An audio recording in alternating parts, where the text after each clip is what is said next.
आज की इस भाग दौड़ भरी जिंदगी में, जिसे हम कलयुग कहते हैं, जहां मन हर पल बेचैन रहता है और ईश्वर के लिए वक्त निकालना सबसे मुश्किल लगता है, क्या उनसे जुड़ने का कोई आसान रास्ता है? तो चलिए आज इसी गहरे सवाल का जवाब ढूंढते हैं। तो सबसे बड़ा सवाल यही उठता है कि आखिर इस दौर में जहां ध्यान भटकाने वाली हजार चीजें हैं, भगवान सबसे ज्यादा किससे खुश होते हैं? वो कौन लोग हैं जिनकी छोटी सी कोशिश भी सीधा ईश्वर तक पहुंच जाती है? आइए इसी रहस्य को समझते हैं। देखिए, कलयुग की पहचान ही यही है। समय तो जैसे पंख लगाकर उड़ रहा है, मन किसी एक जगह टिकता ही नहीं, और परमात्मा के लिए हमारे पास वक्त ही सबसे कम है। ये एक ऐसा दौर है जहां भक्ति के बड़े बड़े रास्ते शायद उतने कारगर नहीं रहे। तो अब जरा ये समझिए, इस युग में ईश्वर बड़े बड़े यज्ञ या अनुष्ठान नहीं देख रहे, ना ही वो घंटों तक चलने वाले मंत्रों पर ध्यान दे रहे हैं, और ना ही मुश्किल तपस्या पर। उनका ध्यान अब इन बाहरी चीजों से हटकर हमारे अंदर है। वो एक सच्चा दिल खोज रहे हैं, छोटे छोटे अच्छे गुण देख रहे हैं और हमारा असली चरित्र देख रहे हैं। तो चलिए अब उन पहले दो रास्तों की बात करते हैं जो सीधा ईश्वर के दिल तक जाते हैं। और ये रास्ते इस बात पर टिके हैं कि हम अपनी मुश्किलों में और दूसरों के बुरे बर्ताव पर कैसी प्रतिक्रिया देते हैं। पहला व्यक्ति, और सच कहूं तो ऐसे लोग मिलना बहुत ही मुश्किल है। ये वो इंसान है जिसके जीवन में कितना भी बड़ा दुख क्यों ना आ जाए, वो कभी ईश्वर को दोष नहीं देता। वो शिकायत नहीं करता, सवाल नहीं करता, बस चुपचाप उसे स्वीकार कर लेता है। और पता है, ऐसे व्यक्ति के मन में बस एक ही आवाज गूंजती है, प्रभु, जो भी हुआ इसमें तेरी ही कोई मर्जी होगी। ये सिर्फ एक वाक्य नहीं है, ये अटूट विश्वास और पूरे समर्पण की निशानी है। ईश्वर ऐसे शांत मन से तुरंत प्रसन्न हो जाते हैं। अब आते हैं दूसरे इंसान पर।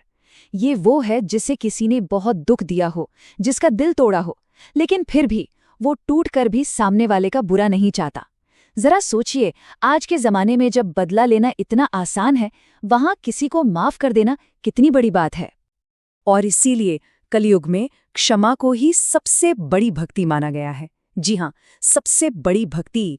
जब कोई किसी को दिल से माफ करता है तो वो सीधा ईश्वर के सबसे करीब होता है, क्योंकि जो दूसरों का दर्द समझता है, ईश्वर उसका दर्द खुद ही हर लेते हैं। चलिए अब आगे बढ़ते हैं तीसरे रास्ते की तरफ, और ये शायद सबसे बड़ी चुनौती है। ये रास्ता इस बारे में है कि हम असल में तब कैसे होते हैं जब हमें कोई भी नहीं देख रहा होता। तीसरा व्यक्ति वो है जो अकेले में भी सच्चा रहता है, मतलब जिसकी ईमानदारी और अच्छाई किसी को दिखाने के लिए नहीं है, वो उसके स्वभाव का हिस्सा है। कोई देख रहा हो या ना देख रहा हो, वो इंसान बदलता नहीं है।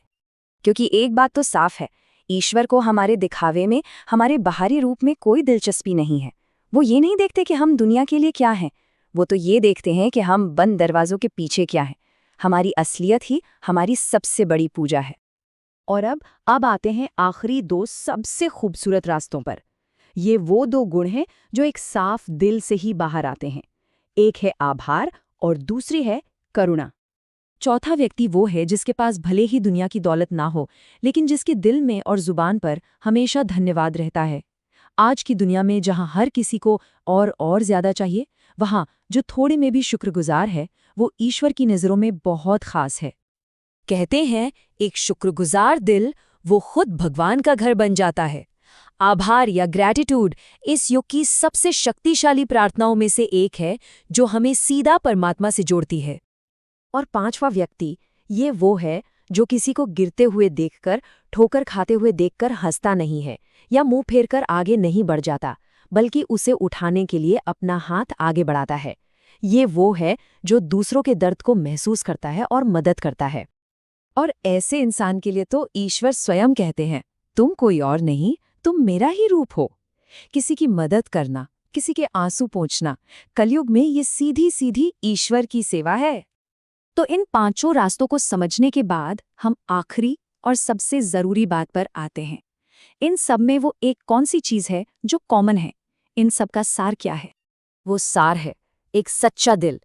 याद रखिए, कलयुग में भगवान किसी बहुत अमीर इंसान से या किसी बहुत बड़े ज्ञानी से प्रभावित नहीं होते हैं। वो तो बस एक ऐसे इंसान को ढूंढ रहे हैं जिसका मन सच्चा हो, जिसका दिल साफ हो। तो पूरी चर्चा का निचोड़ इन 3 गुणों में है। अगर किसी के अंदर सच्चाई है, अगर मन में दूसरों के लिए दया और करुणा है, और अगर मुश्किल समय में थोड़ा सब्र, थोड़ा धैर्य है, तो फिर कुछ और करने की ज़रूरत ही नहीं है। तो अंत में बस इस एक बात को गहराई से समझ लेना है कि अगर ये गुण किसी के भी भीतर हैं, तो ईश्वर उससे पहले से ही प्रसन्न है। उन्हें खुश करने के लिए कहीं और जाने की या कुछ और करने की ज़रूरत नहीं है।